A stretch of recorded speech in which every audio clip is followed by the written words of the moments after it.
could sit down and learn about your financial future from a world-famous economist, college professor, presidential economic advisor, and New York Times best-selling author on economic trends. Even better, what if you were also a multi-millionaire entrepreneur, a man who walked his talk, earning his first million before the age of 26 and his first 10 million before 30? You can. His name is Zane Pilzer. He completed college in 3 years and received his MBA from Wharton at age 22. At age 24, he became a professor at New York University, where he taught for 20 years. While employed as Citibank's youngest vice president ever, Pilzer started several entrepreneurial businesses, which helped him earn his first million before age 26 and his first 10 million before age 30. Over the last 2 decades, he has started and/or taken public more than 5 companies in the areas of software, education, and financial services. Zane Pilzer has been an appointed economic advisor to 2 United States presidents. His first book, Other People's Money, exposed the savings and loan crisis. His next book, Unlimited Wealth, predicted the economic shifts and wealth creation opportunities of the 1990s and 2000s. After reading this book, Sam Walton, the founder of Walmart and then the richest man in the world, said that he was, quote, amazed at Pilzer's business capacity and his ability to put it into layman's terms, end quote. In his New York Times bestseller, God Wants You to Be Rich, The Theology of Economics, Professor Pilzer explains how and why everyone can enjoy material and spiritual wealth in our abundant world. In 2004, Pilzer received an honorary doctorate for his research into the wellness industry and was declared a wellness guru by the New York Times. His books, The Next Trillion and The Wellness Revolution, explain how the wellness industry, still in its infancy, will reach $1 trillion by the year 2010. Today, Professor Pilzer is recognized as one of the top researchers, trend forecasters, and economic experts in the world. In his latest book, The Next Millionaires, he explains why we are witnessing a millionaire population explosion over the next 10 years that will create 10 million new millionaires in the U.S. alone. Listen now to an exclusive interview with Zane Pilzer.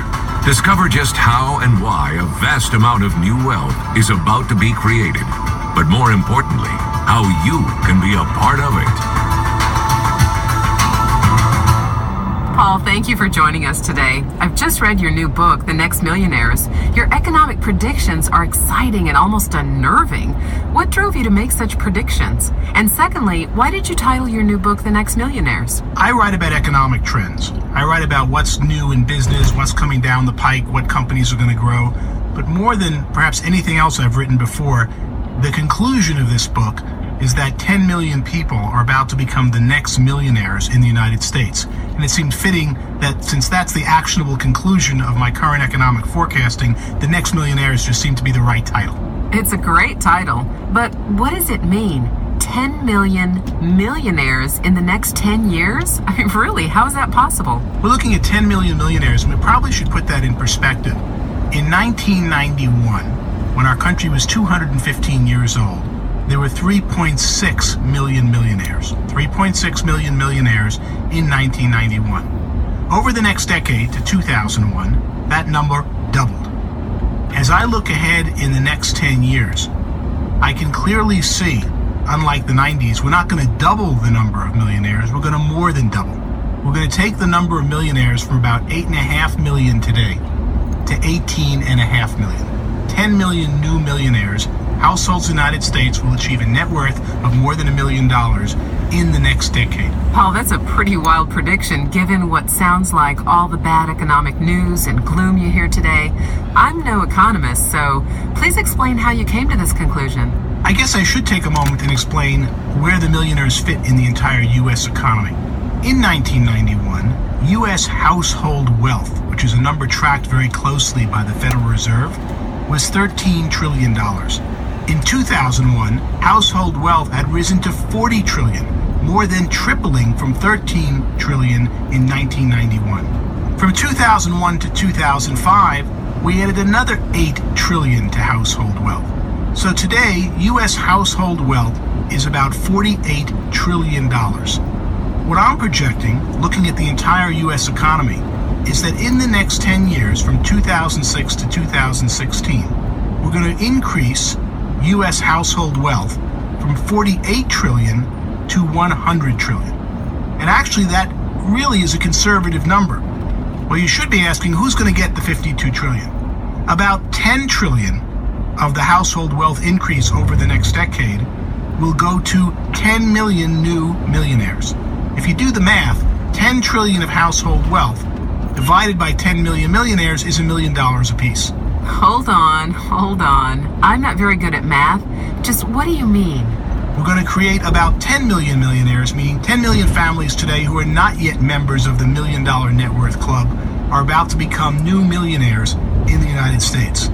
The biggest change that's happening in the millionaires, or the number of families that will become millionaires in the next decade, is what I call the democratization of American wealth. If I was talking 50 years ago and told you the economy was going up X billion or trillion dollars, you just assume, oh, the Rockefellers, the Astors, the Vanderbilts, the people with the money are going to get all that wealth. And yet in the 1990s, we more than doubled the amount of U.S. millionaires in just a decade. And what we're really seeing is a democratization of who's getting all the money. The reason is the people with the most money today often didn't have any money when they were born. Run through the people today who are the richest people in America. Virtually none of them had $1 when they were born. Whether it be Sam Walton, because his descendants, when you look at his wealth, would be the absolute number 1, 2, and 3 wealthiest people in the United States. Or you jump to Bill Gates or Steve Jobs, none of these people had any money. They were middle-class people when they were born, and in 10 or 20 or 30 years became the richest people in the world. The people who have the wealth today have made the wealth in the last 1, 2, and 3 decades. And that is accelerating so much that it's easy to see this democratization of who's making the money in the U.S. and see that the 10 million new millionaire projection that I'm making for the next 10 years is, if anything, fairly conservative. One of the most exciting things we see now among the people who are becoming new millionaires is they're teachers more than they're business people. They learn about a new product, new service, new method of doing something. They adopt it for themselves and their family, and they go, this is great. But they don't stop there. They then go out and teach new people what they just learned. So, helping yourself to a better life by learning a new way and sharing this concept with others, you can create a huge business opportunity in an area you call intellectual distribution. This just happens to be the direct selling model. Please explain. In 1990, I wrote a book called Unlimited Wealth. At that time, I had no idea what direct selling was. In fact, I'd heard the names of these companies and always wondered, what do they sell? What do they do? I never knew anyone in direct selling. But in Unlimited Wealth, I wrote about how wealth was created mainly by people who distributed things versus people who made things. In 1990, if you bought a $100 product in a store, $85 of the product was in its distribution cost, and $15 was its fully loaded manufacturing cost.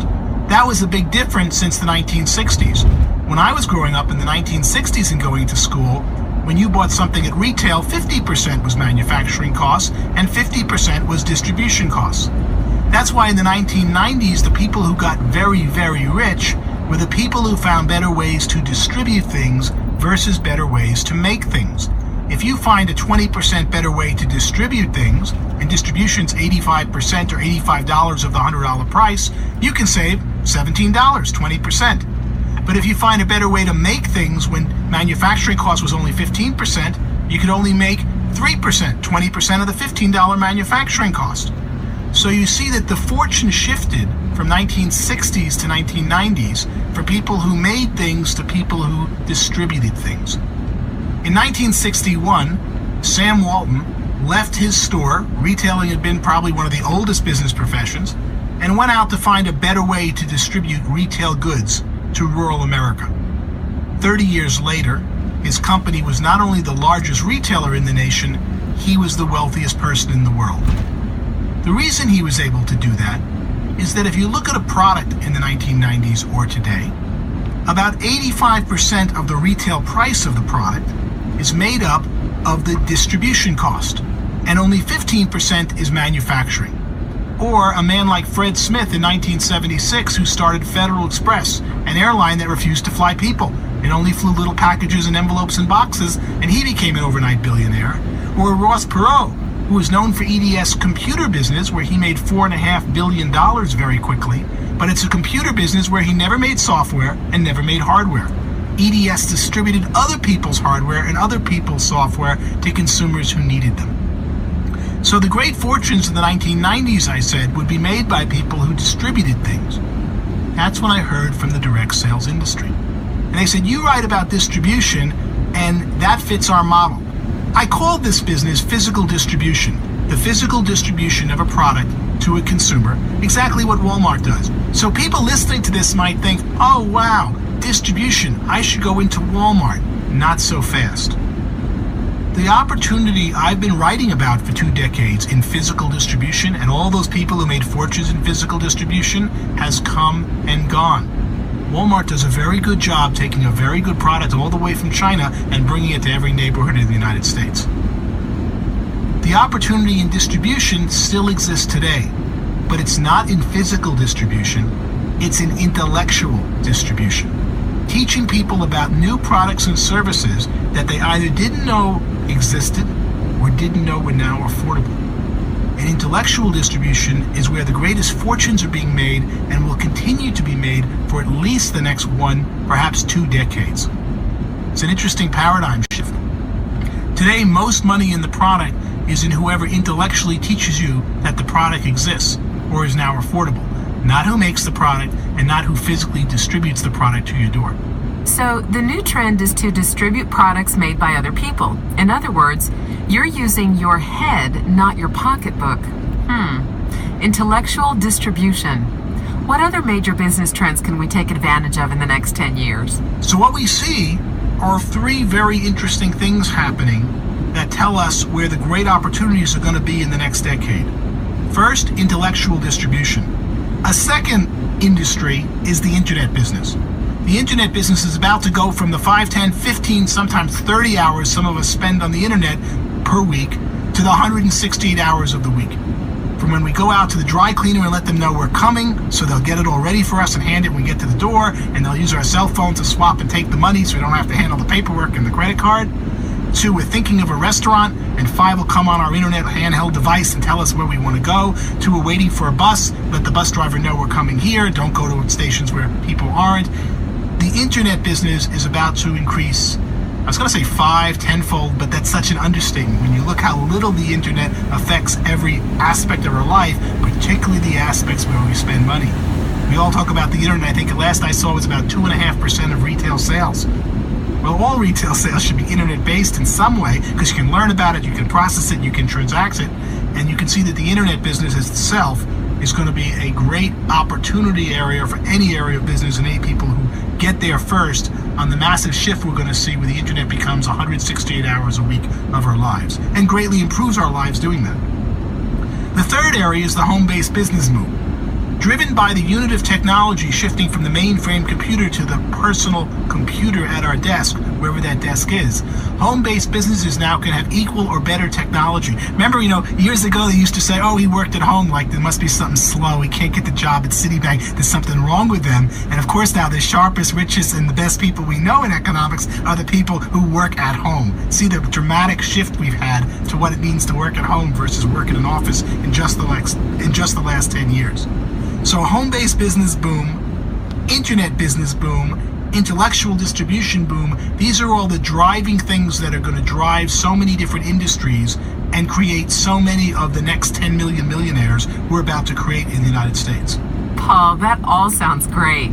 But how can the average person take advantage of today's new technologies, build a business, and still have time for their families? That phenomenon with home-based business is just getting started, and it's being led by the people who start companies. Underlying the shift to home-based business is a massive shift in technology. When I got out of school 30 years ago, they made tools for people who worked in big companies.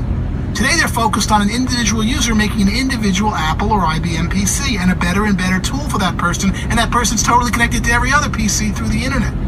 And you see